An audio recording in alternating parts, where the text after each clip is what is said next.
But இப்போ விஜய் அவர்கள் வந்து இங்கே சென்னையில் முக்கியமாக வந்து வில்லிவாக்கம், டி நகர், அண்ணா நகருக்குலாம் வரதா இருந்தது. அவரால் வெளியிலேயே வர முடியல. மக்களை வந்து சந்திக்காம அவர் வந்து ஓட்டு கேட்காம எப்படி வந்து மக்கள் வந்து கன்வெர்ட் ஆவாங்க?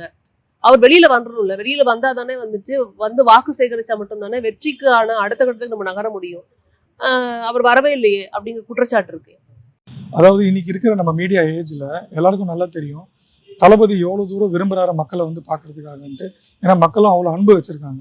எந்த ஒரு பொலிட்டிக்கல் லீடருக்கும் நம்ம இன்னைக்கு எடுத்தோம்னா இவர் பேர் சொன்னா ஒரு பயம்தான் வரும்.